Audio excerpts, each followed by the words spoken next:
नमस्कार, जेके प्राइम में आपका स्वागत है और मैं हूं विनोद कुमार। दर्शकों, आज हम चर्चा करेंगे कि सरकार ने विशेष सत्र बुलाया है और ये 5 दिन का सत्र है, 18 से 22 तक चलेगा। और उससे ठीक पहले जो 3 कानून जो अंग्रेज़ों के ज़माने के बनाए हुए कानून हैं, उनको लेकर के जो कमेटी गठित की गई थी, आज उनका दूसरा दिन है। लगातार 3 दिन मीटिंग चलनी है और ये ब्रेनस्टॉर्मिंग मीटिंग के बाद ये बिल ऑलरेडी पेंडिंग है हाउस में, इस पर भी चर्चा हो सकती है इस सत्र में। फिर uniform civil code, one nation one election के अलावा जम्मू कश्मीर से जुड़े हुए अहम मुद्दे, पहाड़ी ट्राइब को एसटी का दर्जा दिया जाना, वाल्मीकि समाज को एससी का दर्जा दिया जाना, या फिर वेस्ट पाकिस्तानी रिफ्यूजी जाट बिरादरी, सैनी बिरादरी को ओबीसी का दर्जा दिया जाना, समेत कुछ और भी अहम बिल हैं जिन पर इस विशेष सत्र में चर्चा हो सकती है। हमारे साथ इस वक्त स्टूडियो में मौजूद है एडवोकेट रविंद्र शर्मा, जो मुख्य प्रवक्ता है, chief spokesperson Congress. Ravindra ji, आपका स्वागत है, धन्यवाद आने के लिए। और संजय बड़ू, जो कांग्रेस से ताल्लुक रखते हैं, संजय बड़ू जी आपका बीजेपी से ताल्लुक रखते हैं, आपका भी स्वागत है। क्षमा कीजिए, बीजेपी से आपका भी स्वागत है। वीरेंद्र सिंह सोनू पीपल्स डेमोक्रेटिक पार्टी से, सोनू जी आपका भी स्वागत है। शुरुआत मैं रविंद्र जी से करूँगा क्योंकि थोड़ा सा संशय कांग्रेस को या INDI ... लगा करके जो विपक्षी अलायंस बना है उनको है कि अचानक ये सत्र क्यों बुलाया गया है, इसके पीछे मंशा क्या है, इस पर चर्चा करेंगे। क्या लगता है आपको रविंद्र जी, ये विशेष सत्र बुलाने के पीछे क्या इंटेंशन हो सकती है सरकार की?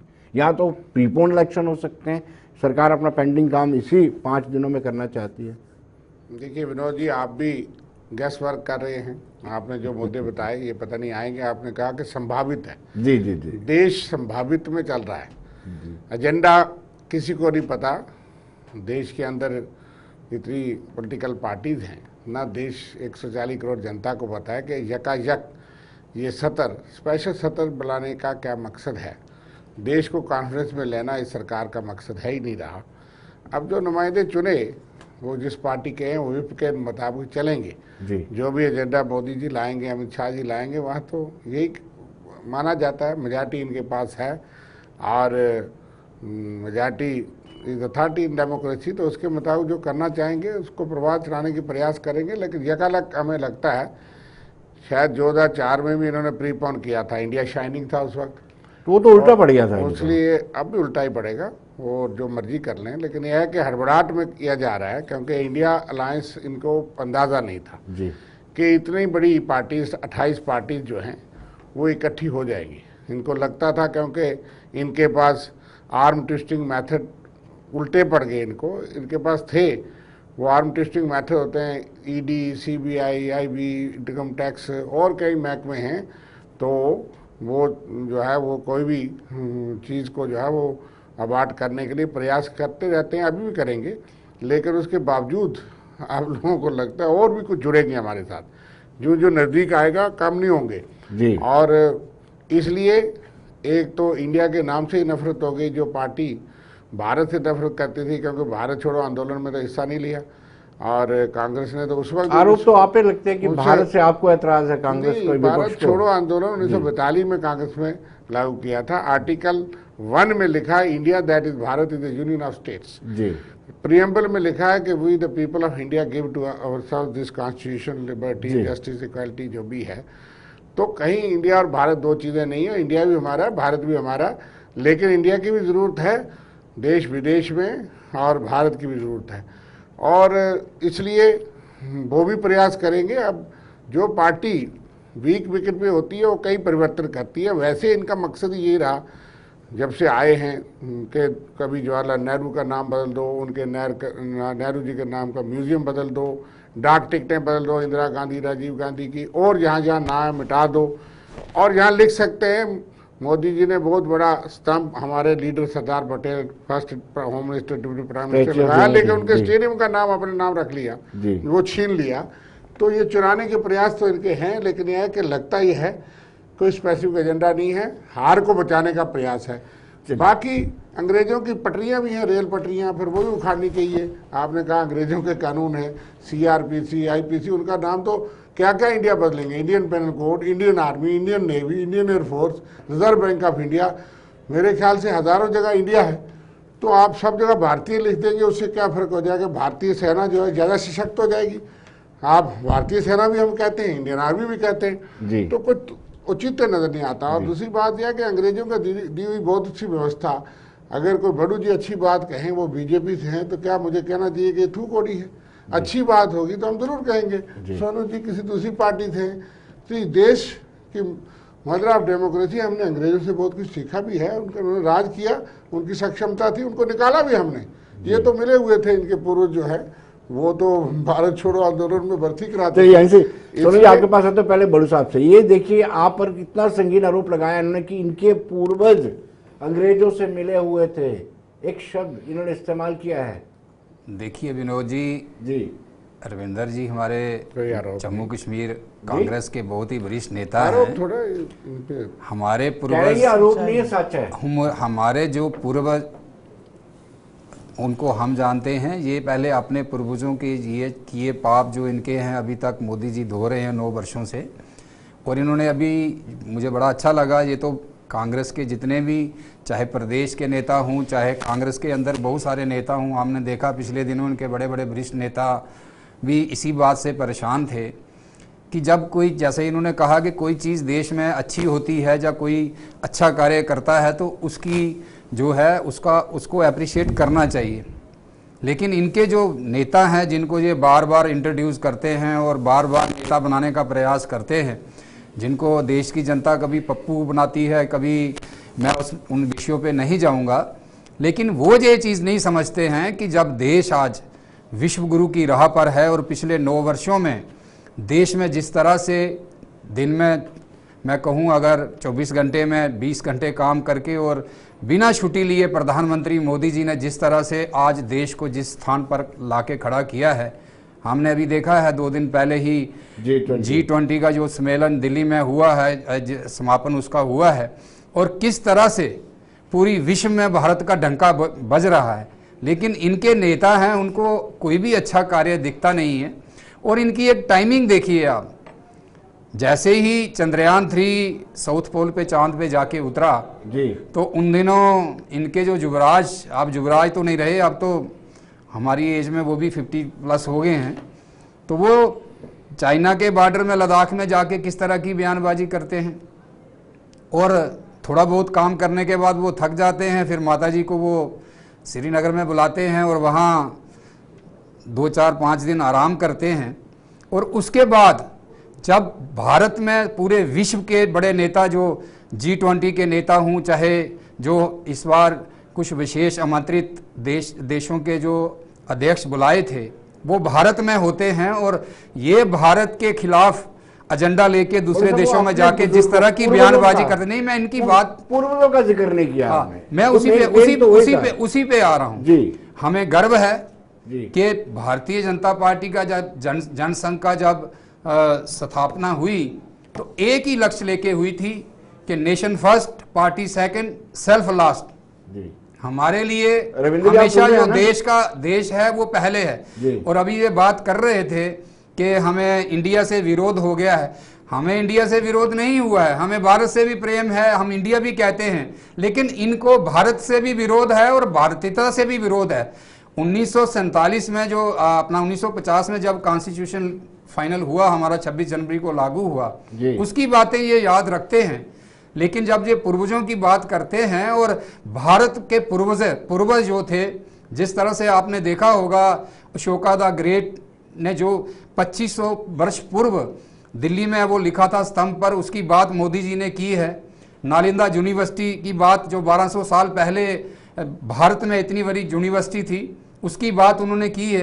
तो भारतीयता की बात जो मोदी जी करते हैं, कहीं ना कहीं वो जो एक भारत जो कई वर्षों तक दुनिया को ज्ञान देता रहा है और उस ज्ञान की बात करते हैं, तो वो कांग्रेस के मित्रों को कहीं ना कहीं परेशानी होती है। और यही कारण था कि आज़ादी के बाद, आज़ादी में ये हमेशा कहते हैं कांग्रेस ने लड़ाई लड़ी, लेकिन ये कभी आप जो हमारे जिन लोगों ने आप कहा खून दो हम आपको आज़ादी देंगे, और जिन्होंने अपनी कुर्बान शहादतें दी, और जिस तरह से आज़ादी के बाद भी भगत सिंह हूँ, राजगुरु हूँ, या बाकी जितने भी लोगों ने शहादतें दी, उनका कहीं भी जिक्र कहीं नहीं आता है। जिक्र जब भी आता है तो उन नेहरू जी का आता है जिसके कांग्रेस की जो सोनू कमेटियां जी थी से- 15 उनमें से बड़े साहब, 12 ने बड़े साहब, रिजेक्ट कर दिया था उनको सोनू जी से प्रधानमंत्री पूछ रहे बनाने हैं। के लिए। सोनू जी, ये अचानक मानसून सत्र खत्म होता है, चर्चाएं चल रही होती हैं, बीच में विशेष सत्र जो 18 को शुरू होगा, 19 से जो नया भवन है वहां पर भी होगा, 19 से वहां से शुरू होगा।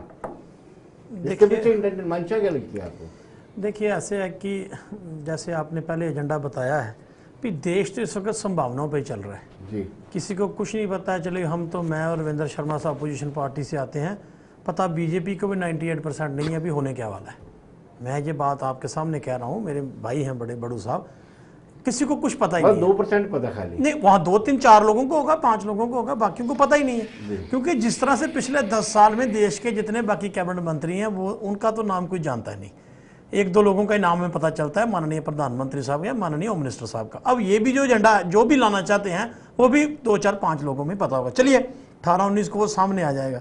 लेकिन जिन संभावित एजेंडों पर आपने बात की है, भाई मैं तो ये कहना चाहता हूँ कि 2014 का जब पार्लियामेंट का इलेक्शन हुआ तो भारतीय जनता पार्टी ने अपने जो मैनिफेस्टो था उसमें बहुत बड़ी बातें की थी।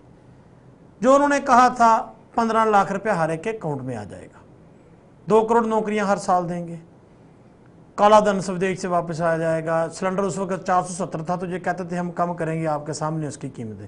भाई जिन एजेंडों पर, जिन चीज़ों पर देश के लोगों ने आपको सत्ता तक पहुंचाया था उसके ऊपर तो 9 साल आपको याद नहीं आया। 2019 में भी आपने वादे किए थे, उसके ऊपर तो आज तक ना कभी पार्लियामेंट में चर्चा हुआ, ना कभी कैबिनेट में चर्चा हुआ, और ना कभी भारतीय जनता पार्टी के पार्लियामेंट्री बोर्ड ने चर्चा किया, जिसके लिए इनके पास बड़ी ताकत आई थी क्योंकि देश के लोगों का मैंडेट था। हमने भी उसकी कदर की, सबने की। लेकिन आज मैं कहना चाहता हूं कि कुछ दिन पहले, 2-3 महीने पहले कह लीजिए जी, इंडिया अलायंस बन गया, जिसमें कांग्रेस और बाकी तमाम पॉलिटिकल पार्टी, हम भी उसके अलायंस के मेंबर हैं। तो उस अलायंस को बनने के बाद भारतीय जनता पार्टी का नेतृत्व जो था वो इंडिया के खिलाफ तो बोल नहीं सकता था। किस जगह उन्होंने कहा भी, शुरुआती में उन्होंने इंडिया के खिलाफ बातें की, इंडिया मुजाहिदीन के साथ उन्होंने जोड़ा। लेकिन बाद में जब कभी किसी ने कहा भाई मेरी बात सुन लो, जब इन्हीं के जो समझदार लोग थे जो उनके पास, उन्होंने कहा भाई हमारी सुन लो, आप ये गलत करने जा रहे हो। अब इन्होंने सलाह की करना क्या है, इन्होंने कहा भी एक काम करो, इंडिया नाम ही बदल दो। अभी शुक्र करो, मैं कहता हूं आपने इंडिया रखा, अलायंस का नाम हमारे लीडरों ने। शर्मा साहब, अगर कहीं हमने कोई और नाम रख लिया होता तो शायद उस आदमी को ये देश से निकाला कर देते। क्यों? क्योंकि इनकी जो, मैं ये कहता हूं भी हम एक पॉलिटिकल सेटअप में रहते हैं, democracy mean battle of idea, ख्यालात की जंग है जमहूरियत। आप अलग पार्टी से, मैं अलग पार्टी, लेकिन देश मेरा भी वही है, आपका भी वही है, जिसको हम सब प्यार करते हैं। क्यों? देश रहेगा तो पॉलिटिकल पार्टी, अगर देश ही नहीं रहेगा तो पॉलिटिकल पार्टी क्या। हम ये कहते हैं कि देश के संविधान को मजबूत करना है, लेकिन बड़े दुख के साथ कहना पड़ता है कि जिस तरीके से पिछले 9 साल से, मैं कहूंगा जब पिछले 4-5 सालों की अगर आप बात कर लीजिए, जिस तरीके से भारतीय जनता पार्टी देश को चलाना चाहती है, मैं समझता हूं ये वो बात नहीं है। और बाकी जहां तक बात रही कि वो क्या होगा, अब सभी संभावनाएं हैं कि पहले पहाड़ियों को एससी स्टेटस की बात की, किसी को ओबीसी स्टेटस की बात की। अब ये तो सरकार की मंशा पे डिपेंड करता है, वो क्या करते हैं क्या नहीं करते, वो लाएंगे तो वो करेंगे। लेकिन मैं एक बात जो बड़ी क्लियर है, जो हमारी भारतीय जनता पार्टी से पूछना चाहता हूं कि जितने आपके इलेक्शन मैनिफेस्टो में एजेंडे थे, क्या आपने वो पूरे कर लिए? आपने 2 करोड़ नौकरियां हर साल दे दी, आपने महंगाई खत्म कर दी, रिश्वतखोरी खत्म कर दी, और रिश्वतखोरी की ताजा मिसाल अभी निकली है जम्मू कश्मीर में।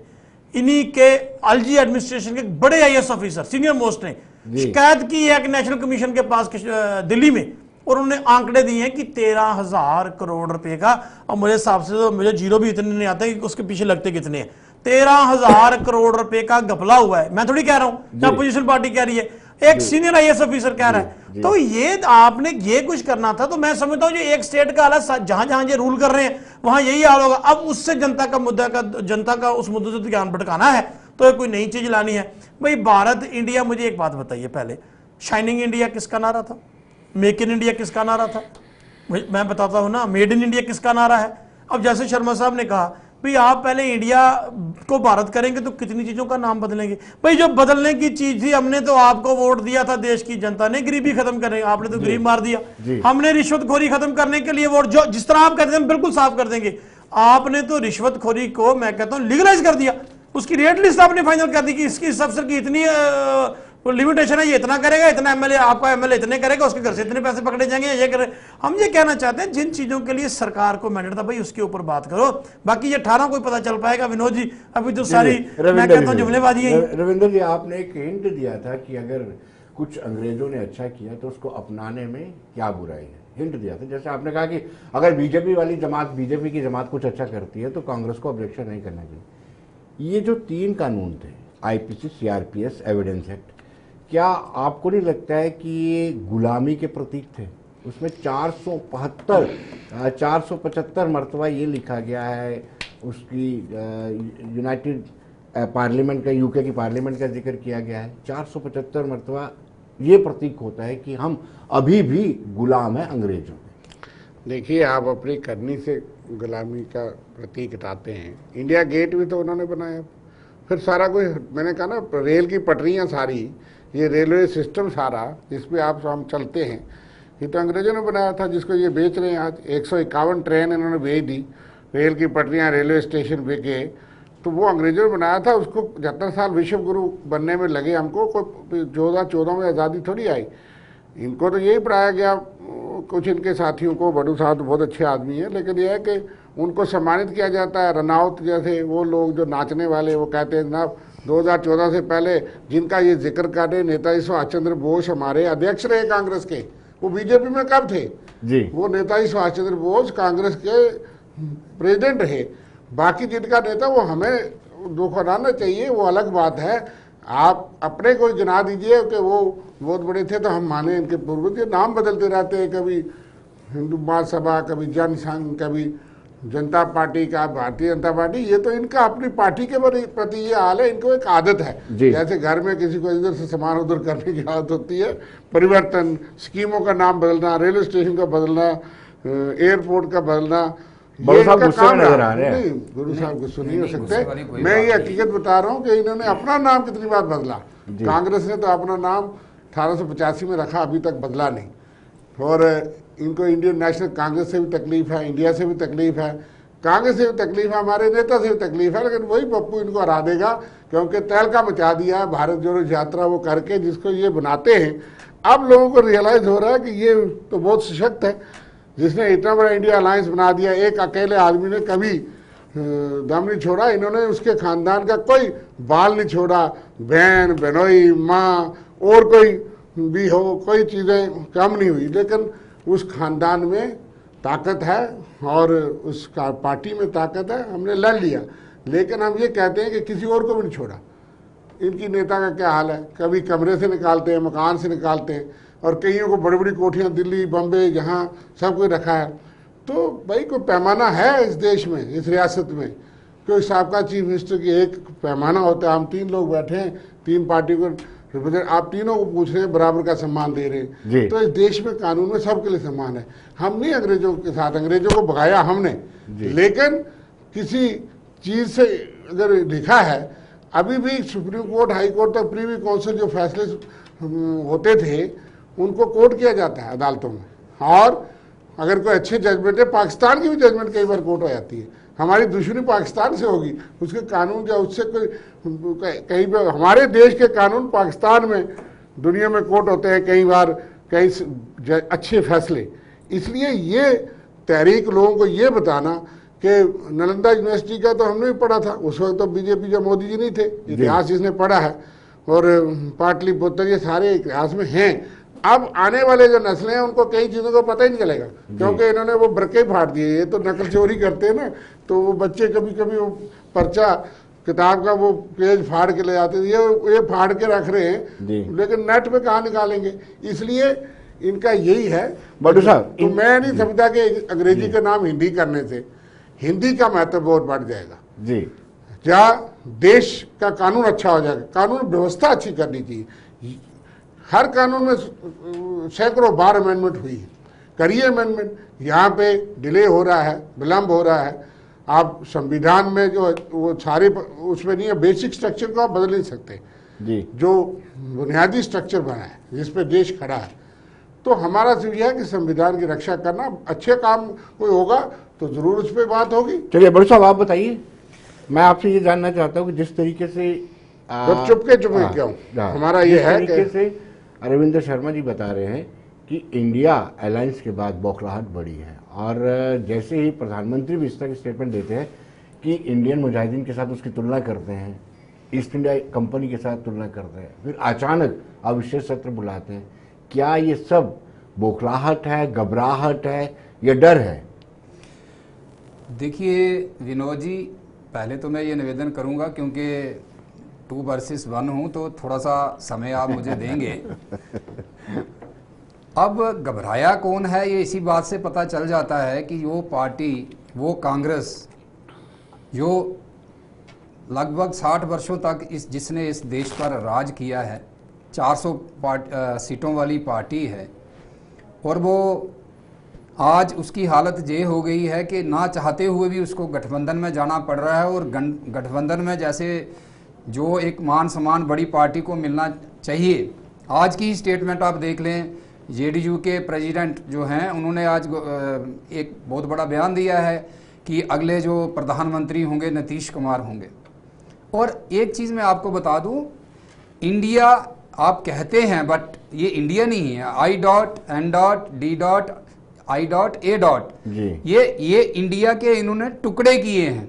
और दूसरा, अगर इसी पर ही देश की जनता वोट करने वाली होती तो आप जानते हैं कांग्रेस का जो झंडा है उसमें भी वही 3 रंग हैं जो भारतीय झंडे में है, तो फिर सारी सीटें ही, सारे वोट ही इनको मिलने चाहिए।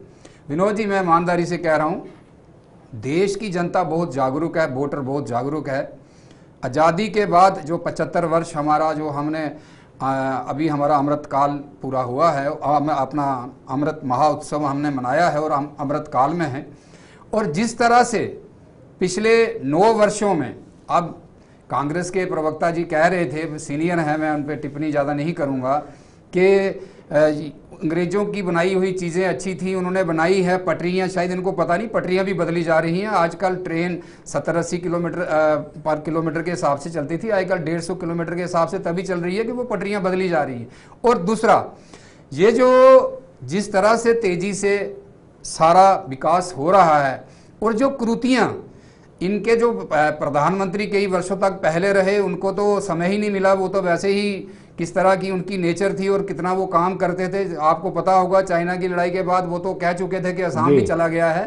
तो कहीं ना कहीं मोदी जी ने चीज़ों को देखा है, समझा है, और उसके बाद उन्होंने कहा है कि जो एक मजबूत नींव, मजबूत भारत के लिए बनानी थी, वो उन्होंने 9-10 वर्षों में बना दी है। अभी मेरे मित्र पीडीपी के प्रवक्ता बात कर रहे थे कि भारतीय जनता पार्टी का मैनिफेस्टो, शायद इन्होंने ना तो भारतीय जनता पार्टी का मैनिफेस्टो कभी अच्छी तरह से पढ़ा है, और ना इनको सरकार जो कर रही है वो पता चल रहा है। भारतीय जनता पार्टी के मैनिफेस्टो में सबसे बड़ी चीज़ें क्या थी? राम मंदिर मुहूर्त होने जा रहा है, ये पूछते थे राम मंदिर बनाएंगे, डेट नहीं बताएंगे। अब डेट 22 जनवरी को मुहूर्त हो रहा है, और शायद 22 नहीं होगा तो 30 को होगा, मतलब जनवरी में मुहूर्त हो रहा है। धारा 370 और 35 से कहाँ है? धारा 300 और 35 से किया है। ट्रिपल तलाक की हम बात करते थे, हमने ट्रिपल तलाक का कानून लाया है, फैसला करवाया। उसके बाद आप कहो कि सुप्रीम कोर्ट का फैसला हमने करवाया। कॉमन सिविल कोड की बात अभी बची है, और आप देखेंगे कि भाजपा के नेतृत्व में बहुत जल्द कॉमन सिविल कोड भी देश में आएगा। लेकिन ये रविंदर जी का कहना है कि आप कहिए कि सुप्रीम कोर्ट से फैसला भारतीय जनता पार्टी ने कराया, एनडीए ने करवाया है। हम तो देखिए, देश की जनता जानती है आजाद है। 70 वर्षों तक एफिडेविट इनकी सरकारों ने नहीं कभी फाइल किया, और जिस तरह से इनके कपिल सिब्बल जी वहां जाके किस तरह की वो बात करते थे, और किस तरह की वो डिफेंस, अभी पाकिस्तान के खिलाफ नारे लगाने वाले जो नेशनल कॉन्फ्रेंस के पूर्व स्पीकर थे, किस तरह उनको डिफेंड कांग्रेस के लोग करते हैं कोर्ट में जाके, मुझे उसमें नहीं जाना है। मैं खाली यही बताता हूँ, मैं खाली यही बता रहा हूँ कि भारतीय जनता पार्टी ने लक्ष्य तय किया है, प्रधानमंत्री मोदी जी ने, कि 2047 में भारत विकसित राष्ट्र होगा। और एक एक कड़ी में आप देखते जाएं, चाहे चंद्रयान पर उतरना हो, चाहे आप ये तो कहते हैं 1960 में देश बड़ा गरीब था तो तभी साइकिल पे उसके वो कैब लेके जाते थे वो लोग। अभी पूछा किसी ने, अभी सोशल मीडिया में बड़ा वायरल हुआ था, तो किसी ने प्रश्न किया कि देश इतना गरीब था लेकिन हमारे प्रधानमंत्री जवाहरलाल नेहरू जी के कपड़े, सिगरेट और कपड़े इस्त्री होके फॉरेन से आते थे, उसके लिए पैसे कहां से आते थे जी। तो इसलिए अब पुरानी चीजों में हमें नहीं जाना चाहिए। रविंदर जी ने अच्छी बात की है कि जो अच्छा काम होता है उसकी सराहना होनी चाहिए। और आज जिस तरह से देश में जो चीजें गठित हो रही हैं, आपने देखा सब कह रहे थे कि ये जो G20 होने जा रहा है इसमें प्रस्ताव पारित नहीं होगा, तो सबने देखा प्रस्ताव पारित हुआ। और उसके साथ साथ जिस तरह से चाहे अफ्रीकन यूनियन को इसमें जो स्थायी सदस्यता दी गई है मोदी जी के नेतृत्व में, और चाहे जिस तरह से एक नया कॉरिडोर बनाने की बात आई है, और जो चाइना का बड़ी बात पूरे विश्व में करता था कि कॉरिडोर जो बना रहा है, और उसके सामने आज किस तरह से आपने देखा जो सऊदी अरब के हमारे प्रिंस हैं किस तरह पाकिस्तान में हालत पाकिस्तान की क्या कर दी है पिछले 9 वर्षों में। तो इसलिए ये ठीक है, इनको वो कहते हैं मुंगेरी लाल के हसीन सपने, इनको लगता है 28 पार्टियां मिली। एक विनोद जी, एक लास्ट में मैं खत्म कर रहा हूँ, इनको लगता है 28 पार्टियां खड़ी इकट्ठी हो गई हैं तो मोदी जी को जो हटा देंगे। मोदी जी को देश की जनता ने 2 बार जिताया है, तीसरी बार पहले से भी ज्यादा सीटों से वो जीत के आएंगे। और 28 गठबंधन की जो बात करते हैं, सीटें कितनी है उनकी? मात्र 140। जी सोनू जी, आपसे जानना चाहूंगा कि अगर आपको भाजपा को परास्त करने के लिए जम्मू कश्मीर में एक भी टिकट नहीं देती है, तब भी आप इनके साथ रहेंगे डॉट अलायंस के? देखिए, ऐसे है कि इन चीजों का फैसला लीडरशिप ने करना है कि किसको कितनी सीटें देनी है, किसी ने नहीं देनी। लेकिन जो संजय बड़ू साहब ने कहा, इन्होंने कहा कि जो जवाहरलाल नेहरू साहब थे उनके जो कपड़े थे वो विदेश से प्रेस होके आते थे 47 से पहले, 47 से। मैं कहता हूँ बाद नहीं। आप, मैं क्या एक बात मैं बताऊं, आप सूटों और कपड़ों की बात हम कर लें तो वो जस्टिफाई हो। आप तो 15 लाख रुपए का सूट पहन रहे हैं, आप प्रधानमंत्री साहब, तो फिर आप तो फिर अगर आप पहनोगे किसी को, तो वो किसके प्रधानमंत्री थे? आपको तकलीफ होती है। नेहरू साहब किसके प्रधानमंत्री थे? इंडिया के थे, इसलिए अच्छे लगते हैं। और आज इसलिए अच्छे लगते हैं, इंडिया के थे। हजारों करोड़ के घपले किए हैं, उनके साथ आप बैठे हैं, वो आपको तकलीफ नहीं होती है। मेरी सुनिए, मैं ये कहता हूँ, यही बात है, ये फ्रस्ट्रेशन इनके चेहरे से झलक रही है। हमें कोई फ्रस्ट्रेशन नहीं है। आपने बात की, हमने आपको इंटरप्ट किया 325 प्लस लेके फिर से सरकार आप 525 ले जाओ। मैं कहता हूँ ठहरो, मैंने आपको इंटरप्ट किया, आपने बात की, हमने इंटरप्ट नहीं किया। मैं ये कहता हूं कि डोगरों में कहावत है हमारे में, छाजते बोले छारने की बोले। यार भाई, आप 15 लाख का खुद सूट पहनते हो, आप किसी पे क्या इल्जाम लगाते हैं? एक बात। दूसरी बात, मैं पर्सनली किसी पे नहीं जाना चाहता, लेकिन दूसरी बात मैं कहना चाहता हूं, आपने कहा आपने हमारा मैनिफेस्टो पढ़ा नहीं। भाई पहले ये बता दो आज इस चैनल के माध्यम से, ये 300 ये अपना राम मंदिर का जो फैसला था वो भारतीय जनता पार्टी के दफ्तर से हुआ था कि सुप्रीम कोर्ट से हुआ था? पहले सुन लीजिए, पहले जवाब दे, मेरी सुन लीजिए ना, पहले सुन लीजिए। सरकार ने लेना देना क्या था? मसला सुप्रीम कोर्ट में था, सुप्रीम कोर्ट ने जो फैसला किया सबने मान लिया। मैं कहता हूं आप इतना मत सुप्रीम कोर्ट की क्रेडिबिलिटी को नीचे ले आइए कि जो माननीय न्यायाधीश वहां फैसला करते हैं हम सब उनको मानते हैं। आप ये मत कह दीजिए को भारतीय जनता पार्टी ने किया। कैसे झूठ आप करा सकते हो? आप सुप्रीम कोर्ट को भी आप चैनलों में कह रहे हो, हमने कहा सुप्रीम कोर्ट का फैसला आप क्या कहना चाहते हैं? मैंने आपको किया ही नहीं, मैंने आपको। दूसरी बात, अच्छा सुनिए अपने वक्त पे। अच्छा दूसरी बात, आपने इंडिया की बात की। भाई एक मीटिंग हुई इंडिया की तो 200 रुपया सिलेंडर सस्ता हो गया। दूसरी मीटिंग हुई, तीसरी मीटिंग हुई इंडिया की, 200 रुपया सिलेंडर सस्ता हो गया। उसके बाद जनाब इनको क्या इतनी मजबूरी पड़ गई कि स्पेशल सत्र बुलाना पड़ गया? आपके पास विंटर सेशन था, उसमें करते आपको इंडिया चेंज करने की जरूरत पड़ गई। भाई आप क्या क्या चेंज करोगे? बाकी लोगों ने किया, सब हो रहा है। मैं कहता हूँ यही तो पहले करते थे। कोरोना की महामारी से निकल के आया है, आपने क्या निकाला है? लोगों ने खुद सारी चीजें यही आपकी बात है। समय का अब 1 मिनट में आप 1 मिनट में आप कंक्लूड करें। मिसाल दूंगा जो अंत में देख रहे हो ना, बड़ू साहब आप तेज हो गए जाते जाते, वही हो रहा है। ये जाते जाते सेशन में बाकी चीजों का जवाब उन्होंने दे दिया। मोतीलाल नेहरू के पास इतने बड़े वकील थे कि वो अपने पैसों से उनको इंग्लैंड पढ़ाते हैं, कपड़े भी ऐसा टिप्पणी नहीं करनी चाहिए। और दूसरी बात यह कि यदि सूट बूट सरकार का नक्शे करेगी, बाकी वकील जो है वो सेठी साहब से पूछ लीजिए कि कितने पार्टियों के कितने नेताओं के वकील हैं, और वो अपने मौकल की बात, क्लाइंट की बात कोर्ट में करते हैं। सिंबल साहब किसी पार्टी के वकील थे, वो कांग्रेस के नेता, इसका मतलब थोड़ा वकालत छोड़ देंगे। आपके सेठी साहब अच्छे वकील हैं, वकालत थोड़ा छोड़ देंगे। वो कहा था क्योंकि उनकी पार्टी ने कोर्ट में आप जाते हैं, कोर्ट में वकील अपना क्लाइंट कहता है, जैसे आप कहते हैं कि सुप्रीम कोर्ट का फैसला हमने करवाया, इसी तरह आप मिसलीड करते हैं बीजेपी को। बहुत